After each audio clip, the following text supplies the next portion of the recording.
Hello friends, welcome back to welmotech. It's me Ashraf Muzammil. പുതിയ വീഡിയോയിലേക്ക് എല്ലാവർക്കും സ്വാഗതം. എക്സലിൽ നമ്മൾ ഒരുപാട് വീഡിയോസ് ഓൾറെഡി ചെയ്തിട്ടുണ്ടായിരുന്നു. Microsoft Excel tutorials. ഒരുപാട് പേര് ആ വീഡിയോസ് കാണുകയും നിങ്ങളുടെ അഭിപ്രായം ഷെയർ ചെയ്യുകയും ചെയ്തു. ഒരുപാട് സന്തോഷമുണ്ട്. അതിന്റെ കൂട്ടത്തിൽ തന്നെ ഒരുപാട് ആളുകൾ സംശയങ്ങളും ചോദിക്കാറുണ്ട് നമ്മുടെ വീഡിയോസിന്റെ കമന്റ് ബോക്സിൽ. ഞങ്ങളെ കൊണ്ട് പറ്റുന്ന രീതിയിൽ ഞങ്ങൾ അതിന് മറുപടി നൽകാറുമുണ്ട്. അതുകൂടാതെ ഒരുപാട് പേര് നമ്മൾ ഓൾറെഡി വെൽമോടെക്കിന് അണ്ടറിൽ ചെയ്തുകൊണ്ടിരിക്കുന്ന നമ്മുടെ മൈക്രോസോഫ്റ്റ് എക്സലിന്റെ ഓൺലൈൻ ട്രെയിനിങ് പ്രോഗ്രാമിലേക്ക് ഒരുപാട് പേർ നമ്മുടെ യൂട്യൂബ് വഴി ജോയിൻ ചെയ്യുന്നുണ്ട്. എല്ലാവർക്കും വലിയൊരു താങ്ക്സ്. നിങ്ങളുടെ സപ്പോർട്ടാണ് ഞങ്ങളുടെ ബലം. ഇനിയും ആർക്കെങ്കിലും ഇതുപോലെ ട്രെയിനിങ് പ്രോഗ്രാമുകൾ ജോയിൻ ചെയ്യാൻ താല്പര്യമുള്ളവർ ഞങ്ങളുടെ കോൺടാക്ട് ഡീറ്റെയിൽസ് ഈ ഒരു വീഡിയോയുടെ ഡിസ്ക്രിപ്ഷനിൽ അവൈലബിൾ ആണ്. നിങ്ങൾക്ക് അതിൽ നിന്ന് ഞങ്ങളെ ഡയറക്റ്റ് ആയിട്ട് കോൺടാക്ട് ചെയ്യാം. നിങ്ങളുടെ ട്രെയിനിങ് പ്രോഗ്രാമിനെ കുറിച്ച് നിങ്ങൾക്ക് എക്സ്പ്ലെയിൻ ചെയ്ത് തരുന്നതാണ്. അതിനുശേഷം നിങ്ങൾക്ക് അത് യൂസ്ഫുൾ ആണെന്ന് തോന്നുകയാണെങ്കിൽ നിങ്ങൾക്ക് ജോയിൻ ചെയ്യാം.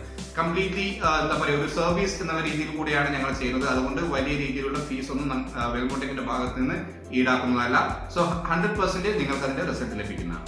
സോ ഇന്നത്തെ വീഡിയോയെ കുറിച്ച് പറയാം. ഇന്നത്തെ വീഡിയോ നമ്മൾ ചെയ്യാൻ പോകുന്നത് ഈ മുൻപ് ഞാൻ പറഞ്ഞ അതേ കാര്യമാണ്. നമ്മൾ ഇതിനു മുൻപ് ചെയ്ത വീഡിയോസിന്റെ കമന്റ് ബോക്സുകളിൽ ഒരുപാട് ആളുകൾ ചോദിച്ച ഒരു സംശയമാണ്.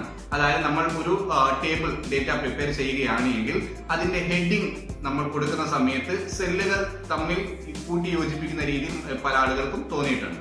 സോ സാധാരണ ഓരോ സെല്ലിനും ഓരോ സൈസുകളുണ്ട്.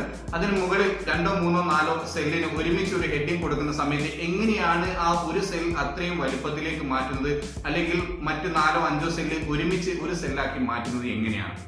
ഈ ഒരു കാര്യമാണ് ഇന്നത്തെ വീഡിയോയിലൂടെ നമ്മൾ ഷെയർ ചെയ്യുന്നത്. ഒരുപാട് ആളുകൾ ഓൾറെഡി ചോദിച്ച ചോദ്യമാണ്.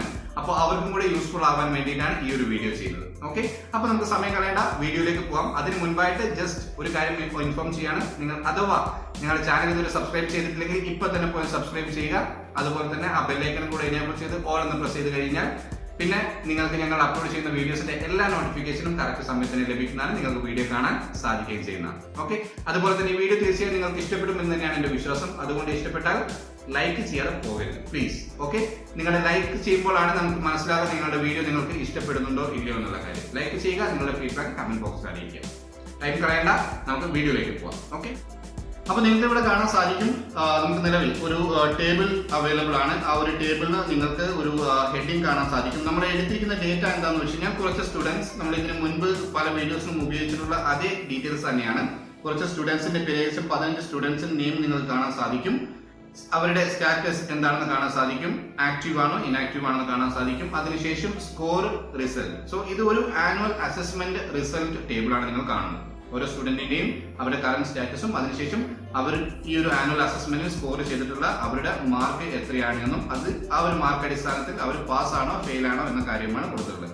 സോ ഈ ഒരു ടേബിളിന്റെ ഹെഡിങ് എന്ന് പറയുന്ന ആനുവൽ അസസ്മെന്റ് റിസൾട്ട്. സോ ഇവിടെ നിങ്ങൾ കാണാൻ സാധിക്കും, നമുക്ക് ഈ ഓരോ സെല്ലുകളും ചെറുതാണ്, serial number, student name, status, score, result, ഇതെല്ലാം ഇത്രയും ഏരിയയിൽ വരുന്ന ഏകദേശം 5 സെല്ലുകളാണ്. സോ ഈ 5 സെല്ലിന്റെ വലുപ്പത്തിൽ തന്നെയാണ് മുകളിൽ നമുക്ക് ഈ ഒരു ഹെഡിങ് വരുന്നത്. ബട്ട് അത് ഒരു സെല്ലാണ്.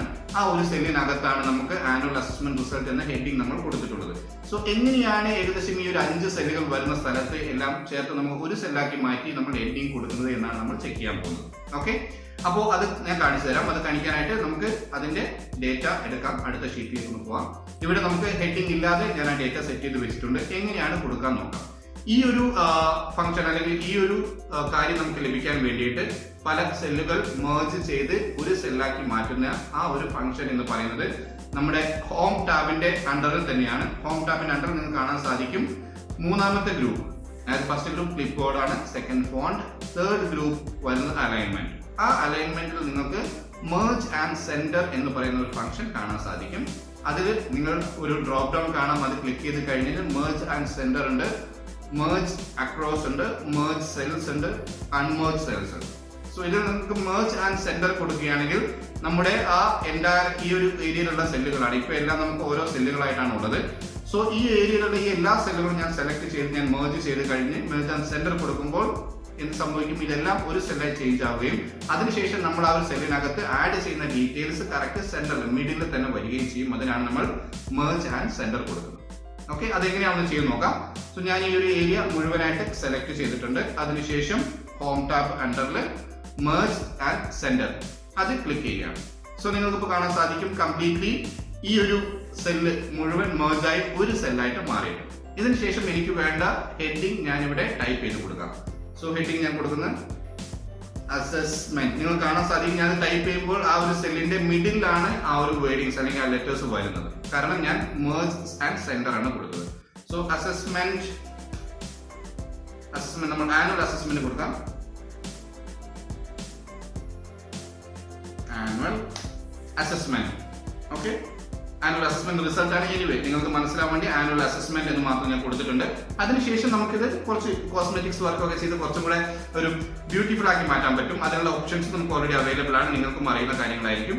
നമ്മുടെ ഹോം ടാബിന്റെ അണ്ടറിൽ തന്നെ നമുക്ക് ഫോണ്ട് എന്ന് പറയുന്ന ഈ ഒരു ഗ്രൂപ്പിൽ അതിനുള്ള സെറ്റിംഗ്സ് ഉണ്ട്. നമുക്ക് വേണമെങ്കിൽ ഫോണ്ട് ഒന്ന് ബോൾഡ് ചെയ്യാം, വേണമെങ്കിൽ സൈസ് ഒന്ന് ഇൻക്രീസ് ചെയ്യാം. ഇവിടെ ക്ലിക്ക് ചെയ്താൽ നമുക്ക് സൈസ് ഇൻക്രീസ് ആവും. അതിനുശേഷം ബാക്ക്ഗ്രൗണ്ട് വൈറ്റ് കളർ ആണ്, അതൊന്ന് ചേഞ്ച് ചെയ്ത് കൊടുക്കണമെങ്കിൽ നമുക്ക് ഇവിടെ ക്ലിക്ക് ചെയ്ത് കഴിഞ്ഞ് കഴിഞ്ഞാൽ നമുക്ക് ആവശ്യത്തിനുള്ള കളേഴ്സ് അവൈലബിൾ ആണ്. നമ്മുടെ ഇഷ്ടാനുസരണം ഏത് കളർ വേണമെങ്കിൽ നിങ്ങൾക്ക് കൊടുക്കാം. ജസ്റ്റ് ഞാൻ ഈ ഒരു ലൈറ്റ് ബ്ലൂ ബാക്ക്ഗ്രൗണ്ട് ആണ് കൊടുക്കുന്നത്. അല്ലെങ്കിൽ നമുക്ക് കുറച്ച് ഡാർക്ക് ബാക്ക്ഗ്രൗണ്ട് കൊടുത്തു നോക്കാം. ഈ ഒരു ഡാർക്ക് ബ്ലൂ ബാക്ക്ഗ്രൗണ്ട് കൊടുത്തു. സോ ഡാർക്ക് ബ്ലൂ ബാക്ക്ഗ്രൗണ്ടിൽ എനിക്ക് ബ്ലാക്ക് കളറിലെ ലെറ്റേഴ്സ് കാണാൻ വലിയൊരു ഭംഗി തോന്നുന്നില്ല. സോ അതുകൊണ്ട് ലെറ്റേഴ്സിന്റെ കളേഴ്സും ചേഞ്ച് ചെയ്യാം. ചേഞ്ച് കഴിഞ്ഞാൽ അത് വൈറ്റ് കളറിലേക്ക് ചേഞ്ച് ചെയ്യാം. സോ ഇപ്പൊ കാണാൻ നമുക്ക് ഭംഗിയുണ്ട്. അതിന് ജസ്റ്റ് ഒരു ബോർഡർ കൂടെ മിസ്സിംഗ് ആണ്. ആ ഒരു ബോർഡർ കൂടെ കൊടുത്തു കഴിഞ്ഞാൽ ആ ഒരു കോസ്മെറ്റിക് വർക്ക് കംപ്ലീറ്റ് ആയി എന്ന് നമുക്ക് പറയാം. സോ ഇപ്പൊ നിങ്ങൾക്ക് കാണാം ഭംഗിയായിട്ട് ഒരു ഹെഡിങ് അവൈലബിൾ ആണ്. അതിനുശേഷം സബ് ഹെഡിങ്സ് ഉണ്ട്. അതിനുശേഷം നമുക്ക് വേണ്ട ഡേറ്റ ഉണ്ട്. സോ എങ്ങനെയാണ് പല സെല്ലുകൾ ഒരുമിച്ച് ഒരു സിംഗിൾ സെല്ലാക്കി മാറ്റുന്നത്, ആ ഒരു മേർജ് ആൻഡ് സെന്റർ എന്ന് പറഞ്ഞ ഫംഗ്ഷൻ എങ്ങനെയാണ് മൈക്രോസോഫ്റ്റ് എക്സലിൽ ഉപയോഗിക്കുക എന്ന് ഇപ്പോൾ നിങ്ങൾക്ക് വ്യക്തമായിട്ടുണ്ടാവും എന്നാണ് വിശ്വസിക്കുന്നത്. അപ്പോൾ നിങ്ങൾക്ക് വീഡിയോ ഇഷ്ടപ്പെട്ടിട്ടുണ്ടാവും, ഉപകാരപ്പെട്ടിട്ടുണ്ടാവും വിശ്വസിക്കുന്നു. ഇഷ്ടപ്പെട്ടിട്ടുണ്ടെങ്കിൽ ഞാൻ നേരത്തെ പറഞ്ഞതുപോലെ ലൈക്ക് ചെയ്യാൻ മറക്കരുത്. ലൈക്ക് ചെയ്താലേ ഞങ്ങൾക്ക് മനസ്സിലാവുള്ളൂ നിങ്ങൾക്ക് ഇഷ്ടപ്പെട്ടിട്ടുണ്ടോ ഇല്ലയോ എന്ന്. അതുപോലെ തന്നെ നിങ്ങളുടെ ഫീഡ്ബാക്ക് എന്താണോ കമന്റ് ബോക്സിൽ അറിയിക്കുക. ഈ വീഡിയോ ഷെയർ ചെയ്ത് മറ്റുള്ളവരിലേക്ക് എത്തിക്കുക. അതുപോലെ ചാനൽ സബ്സ്ക്രൈബ് ചെയ്തിട്ടില്ലെങ്കിൽ ഇപ്പോൾ തന്നെ പോയി സബ്സ്ക്രൈബ് ചെയ്യുക. അടുത്ത വീഡിയോ ഉടൻ തന്നെ വരുന്നതാണ്. ഇതുപോലെ യൂസ്ഫുൾ ആയിട്ടുള്ള വീഡിയോസ് ആയിരിക്കും. അത് നിങ്ങൾക്ക് മിസ് ചെയ്യാതെ നിങ്ങൾക്ക് അതിന്റെ നോട്ടിഫിക്കേഷൻ ലഭിക്കും. ആ നോട്ടിഫിക്കേഷൻ ഓൾ എന്ന് ഇനേബിൾ ചെയ്ത് കൊടുക്കുക. ഓക്കെ, അപ്പോൾ തൽക്കാലം നമ്മളിവിടെ നിർത്തുകയാണ്. ഉടൻ തന്നെ യൂസ്ഫുൾ ആയിട്ടുള്ള മറ്റൊരു വീഡിയോയുമായി വീണ്ടും കാണാം. അതുവരെ this is Ashraf Muzammil signing out from welmotech. See you again soon.